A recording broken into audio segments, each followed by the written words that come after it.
It's pretty much just like nuh-uh. You're just saying nuh-uh. No, I said he's not okay with it, but he permitted for it in the law at that time in that covenant for the people within the covenant. Okay, if I go up to a police officer and the police officer says, "Hey, you see that road over there? On that road, you can break the Yeah. speed limit." Okay. Does that mean that he endorses speeding? No.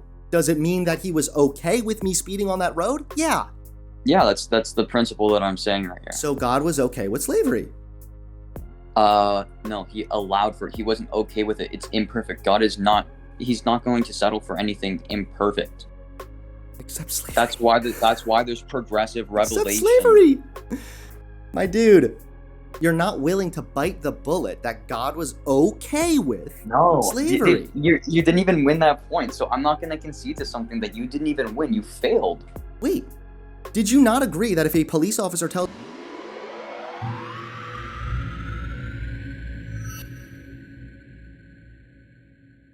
Hello? Hello, how are you? I'm doing good. How are you? I am doing good. So what do you want to talk about? You said you want to talk about biblical slavery? Yeah, no, I've heard you talk about it as though the Bible supports slavery. For some reason, I'm not sure why you would say that, but I wanted to know what your position exactly is.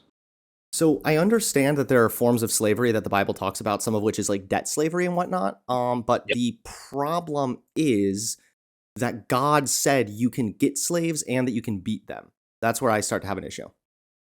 Uh-huh. So, do you think that means God supports slavery? Well, why would God say you can have slaves or you can get slaves from nations around you? And then he also said they'll be your property and that you can bequeath them to your children.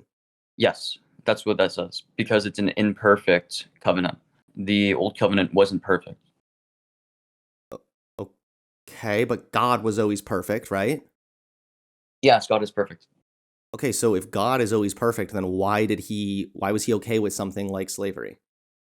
Yeah, I mean, simply put, in Matthew chapter 5, verse 17, it says God came to fulfill the law, not to abolish it. God doesn't destroy the law. He doesn't get rid of it. He will not change his mind on that. He just makes the covenants better, right? The Greek word used there for fulfill is perosai, which just means to make something better, to upgrade it.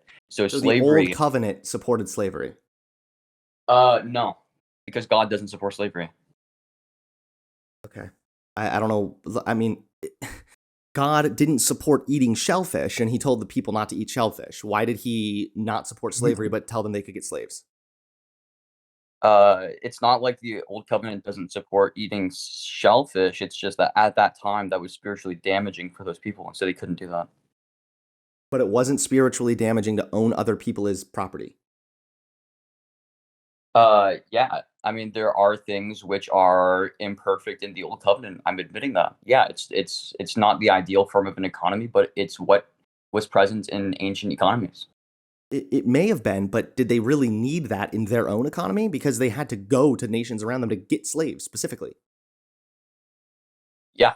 I mean, it's not perfect. That's the whole point. Is that Christ comes to make things perfect when he reunites heaven and earth to reestablish Eden. So you're saying the Old Testament is God working within imperfect framework? Yeah, he works in imperfect covenants to establish perfectness. The Bible admits this. I admit this. Yeah, but God viewed a lot of things as not being perfect, right? And even when he was working in that imperfect framework, he still had no problem putting his foot down with certain things, like I eating mean, shellfish, right? Like planting seeds in the wrong fields. These are all things God was able to say, don't do this. I mean, I would think yeah. that planting seeds is probably pretty important for the economy. Planting them in Yeah. various different fields probably is going to benefit the economy, but God said not to do that. So why was God like just super lax when it came to slavery? He wasn't exactly. Are you aware of what the year of Jubilee is? I am, yes. Are you aware that the year of Jubilee didn't that only apply to Israeli slaves? Yeah, because the covenant was for Israel, but the new covenant encompasses all of humanity because it was an imperfect time. Now we're living in a time where it's more perfect or better or more fulfilled. Or in the words But of God Matthew was chapter always 5, perfect. And God perosai was, is yeah, okay, so I get your argument that God has always been perfect, but he was working in an imperfect framework. However, in that imperfect framework, he was able to tell people not to do stuff. But then why was he not able to tell them not to have slaves? This is why I asked you what the year of Jubilee is. Do you know what it is? Can you explain it to me? I think it's when you have to let your slaves go, right? After 50 years or so? Yeah. Well, do you know what the Sabbath represents? This Wait, is going hold to on. play. No, stop. Regardless of the year of Jubilee, this didn't apply to everybody. So there were people who were enslaved, treated as property, able to be beaten, and nobody would be punished if they beat their slave so long as their slave didn't die, and this was all A-okay with God. No, it wasn't. This is why I Then asked you why did what he the year. say you could do it? Hold on. I don't think you're being honest exactly here. Okay. I'm trying to frame this in a specific way to get you to understand the proper timeline of the Bible. Okay. So with the year of Jubilee, it's the same representation of the Sabbath. It's like heaven on earth. That's why people take their breaks, is because they don't want to have to worry about anything. That's the same status we will achieve in heaven. It's supposed to represent the world to come, right? In Jewish theology, that's what it's meant to represent, is when heaven and earth come back together. And so the year of Jubilee was supposed to represent like a very extreme version of that, where all slaves were freed, because that was God's ideal state for humanity, is But all no slaves weren't slaves were freed. allowed. Wait, all That's what slaves the were not Jubilee freed, correct? that's what the Jubilees were for. It was No, it was I for thought that every the single Jubilee destiny. only freed Israel slaves. Yeah, because it was a covenant for Israel. Okay, so there were still some slaves who were slaves for life, regardless of the year of Jubilee. And No, even if they're we were going to say the year of Jubilee is when everybody was released, well, no, what if you it got doesn't even captured, or it's what if you were taken as a slave at the very beginning of that? 50 years now you have that you're going to be a yeah, this slave. is And really even more so, irrelevant. why does the Bible say that if the master of the slave gives the slave a wife and then he has a child, that wife and child belongs to the master? Because that's just their understanding of property laws. Okay, yeah, I mean, if you're telling me that God viewed people as property and God was okay with it and God generally allowed for it, and that was just how it was under property laws, which was God Yeah. saying, okay, these people are your property, including children are now your property. I, Yeah. I don't get it. What this sounds like the Bible had something that was pretty okay with slavery. It wasn't. No, because you're not understanding Christian eschatology. In the world to come, there is no slavery. There is no slavery. That's God's ideal state for mankind.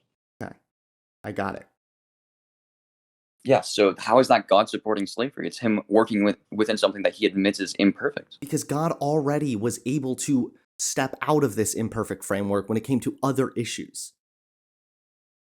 Uh, So Not God exactly. was able to wait, it was an imperfect framework for people to eat shellfish, right?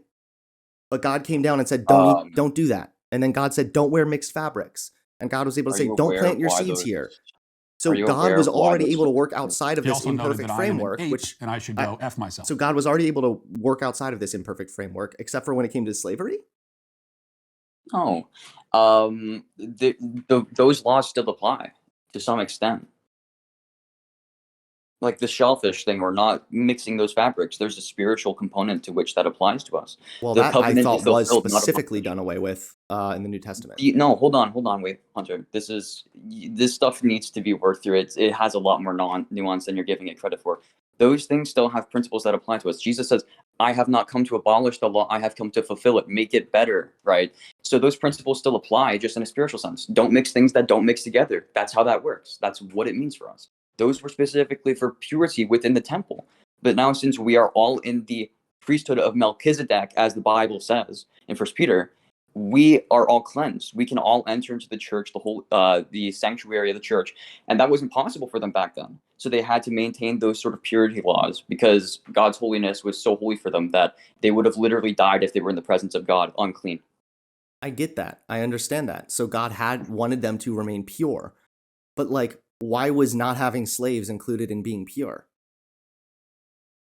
Because it doesn't relate to temple practices. Are you aware of why the purity laws were instituted? Is because those people, in the presence of God, they were so unclean that they would have literally died. Like, there's a story in the Bible You of would think that somebody like traveling. Hold on, slavery, hold on. enslaving another Let me person talk. and beating them and then owning children would be considered impure also. That wasn't for the priests. No. There's a story in the Bible of somebody traveling with the Ark of the Covenant. It was falling off of their donkey, and they reached their arm out and touched the Ark of the Covenant. And since they were so unholy, they died because God's presence was in that. But since Christ receives the Holy Spirit inside of our human nature, that makes it possible for us to do that too. And so we are holy as well, and we can take that presence of God. This is but they couldn't completely back then. irrelevant to this topic of slavery. No, it's completely relevant. I'm telling you the context of these things, and I'm saying the context of slavery doesn't apply there because it wasn't relating to ritual purity. Okay, so when it came to ritual purity, don't eat shellfish. Yeah. But when it came to owning people, it was okay because it had nothing to do with ritual purity. Dude, you're inserting your, like, I don't know if you're a libertarian, but I'm trying to understand how this makes it, like, I get that. Listen, I understand that Leviticus does talk about certain purity laws. I think I would argue, isn't that where the homosexuality rule also? Yeah, homosexuality is thoroughly condemned in the Bible. Okay, wait. I don't even know where to go from here. Do you want to talk about homosexuality, or do you want to keep on the same topic? Because you're switching up topics right now. But no, I'm not. I'm trying to understand more broadly here. So I'm trying to let me think here. So God had set purity laws, purity rules that had to be followed if you wanted to enter the temple. Yeah. And you're saying that's where the shellfish issue came in. But anything in the seas or the rivers that does not have fins and scales, of the swarming creatures in the waters and of the living creatures that are in the waters, is detestable to you. Yeah. Okay. But do you understand why those things were detestable? Wait a minute. Yes, I understand. Yeah. Because it was seen as unclean. And if you're unclean in the presence of God, then you die. But since God is in the presence of our human nature, Jesus Christ, the divine human person, or divine person who came into human nature, he makes us holy. He makes it so that we are now clean. I understand that's the gospel. You're telling me the gospel right now. I know. No, you have a completely different understanding of the gospel. You listen to people like Ray Comfort and think that that's historical Christian doctrine. No, I don't. I think Ray Comfort's an idiot. Okay, so then why do you think that the Holiness Code of Leviticus explicitly allows participation in the slave trade, with non-Israelite residents who had been sold into slavery being regarded as a type of property that could be inherited? Yeah. So isn't that also in the purity code? Is the whole book of Leviticus a purity thing? No. The whole book of Leviticus isn't. That's the dominant field in which it covers, though.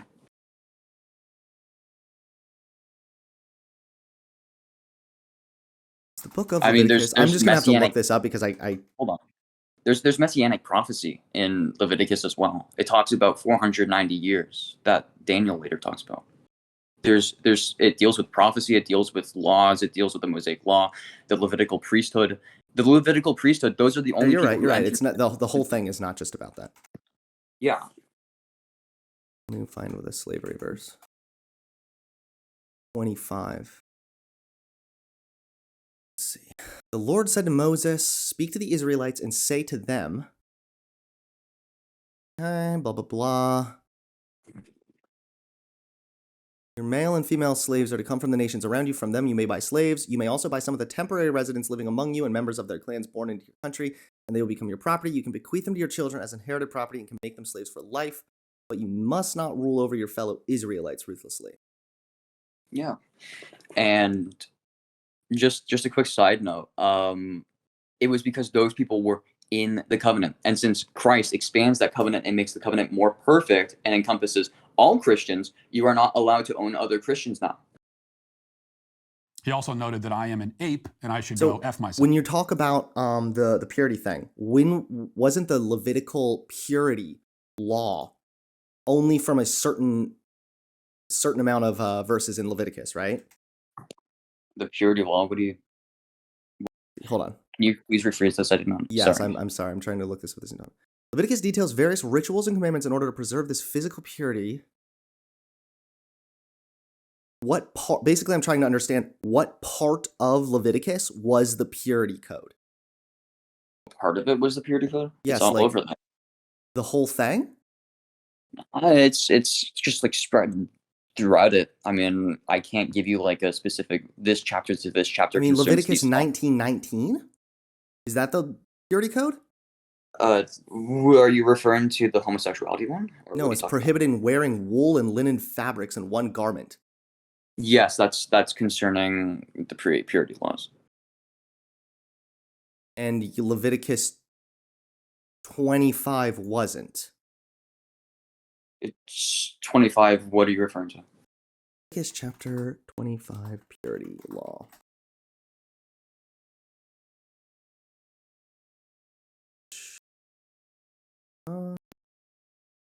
Just so I can get your position on this, do you think the Bible does condemn homosexuality? Wait, hold on. Leviticus 25 ordains a Sabbath year, one in every 7, and a Jubilee year to sanctify Israel's internal economy. In the Sabbath year, each field was to lie fallow, which appears to be sound agriculture practice. Okay, so they're talking about the economy. This fits with what you said earlier, which is that God Yeah. accepted slavery at the time because that was part of the imperfect framework / imperfect Yeah. economy, right? Yeah. Mhm. Yeah. Okay, so God was okay with owning slaves so long as they weren't Christians or Israelites in the time. No, it's about being in the covenant. That's what it's about. I genuinely I don't know what to say. Like I'm out of words. Okay. Yeah, Okay. it sounds like what you're saying is that God was somehow confined to work in an imperfect framework. But even if these No. wait, hold What? on. Wait, even if What? these wait, stop. Even if these verses you're telling me, like the shellfish one, was about purity, God Yeah. was able to step in and say, "Don't do this for the sake of purity." So why could he Yeah. not say, "Don't own slaves" as a for the thing of purity to remain pure? Okay. Okay. This is a weird question, but um the reason, I mean, there's many reasons why that could have been potentially true, because Israel was a disobedient people. They interpreted them being like them going through hard times as being punishments from God. They knew that they were a disobedient people. A lot of the times in the Jubilees, they wouldn't even free their slaves, their fellow Israelites. They wouldn't keep the Jubilee. I mean, that could be a potential reason why, is because they wouldn't follow it. They would have broken the covenant. And plus, covenants are synergistic. There has to be an agreement between God and man for the covenants to even form in the first place. But chapter 25 of Leviticus specifically contains the only legislation on the subject of land ownership, which was property rights, which is why slaves fell Dude, under that I property. hold on. Just listen first. I already know what the Jubilee. Everybody has their land returned back to them, their housing returned back to them. That's the whole idea of Only it. It's like Israelites. Don't say it's like everybody when a it only economic applies to reset. Israelites. The Jubilee was an economic reset for the people within the covenant. That's what it was. For the people within the covenant, for the people outside of the covenant, they could be enslaved, beaten, and kept as property. Yes or no? Just answer yes. I'm pretty sure that I'm pretty sure the commandment was also just to free all slaves in general, to make all widows fed, and to return each person's property. That was the commitment, to my knowledge. I don't know if it just applies to Hebrews, but that's kind of irrelevant in my opinion. Like there's slavery outside of the Jubilee. There's Institute slavery for inside the Faith, Jubilee. Work, and Economics. Yeah.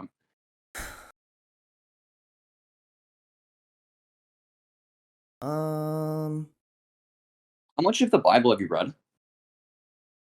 please. Actually, Jubilee applied only to Israelites and not to aliens and sojourner. Blah blah blah. This is another significant footnote, almost entirely omitted from the normal narrative about Jubilee. Okay. Yeah.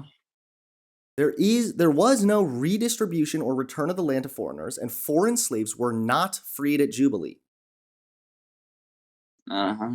So God was okay with slavery so long as the people who were enslaved weren't Israelites. No, that's it, you're adding baggage to it. You could say God permitted at this time in an imperfect covenant. Did God for this permit to be the case. enslaving? Okay, did God permit owning other human beings as property? As long as they Did weren't he Israelites. permit it or support it? I don't think he supported it, but he did permit it. Okay. He did allow for it. God permitted this. The reason I bring Yeah. up the shellfish thing was that God didn't permit that for the sake of being pure. God didn't permit certain behavior for the sake of being pure. But when God does permit something like slavery, It comes off incredibly concerning. And yes, it does seem as though God was okay with slavery. I wouldn't say that God endorsed slavery. I think that's probably a little bit Yeah. too far. I don't think It's God misleading. said slavery is good, everybody, or something, but God allowed Yeah. for it and did seem to be okay with it. If I tell listen, this is like me telling my kid, hey, you can get cookies over on the counter, okay? I said that I'm okay with them having cookies now because I Yeah. said they can do it. That means I'm okay with it. Yeah. Mm-hmm. So, okay, so God was okay with slavery then. No, he wasn't. Okay. Okay. Well, hey, thanks for coming on here. This is pretty much just like nuh-uh. You're just saying nuh-uh, even though we're No, I reading said everywhere he's about. not okay with it, but he permitted for it in the law at that time, in that covenant for the people within the covenant. Okay, if I go up to a police officer and the police officer says, hey, you see that road over there? On that road, you can break the Yeah. speed limit, okay? Does that mean that he endorses speeding? No. Does it mean that he was okay with me speeding on that road? Yeah. Yeah, that's the principle that I'm saying right here. So God was okay with slavery. No, he allowed for it. He wasn't okay with it. It's imperfect. God is not. He's not going to settle for anything imperfect. Except slavery. That's why there's progressive revelation. Except slavery. My dude. That's why there's progressive revelation. The covenants get added to. The covenants get better. Okay.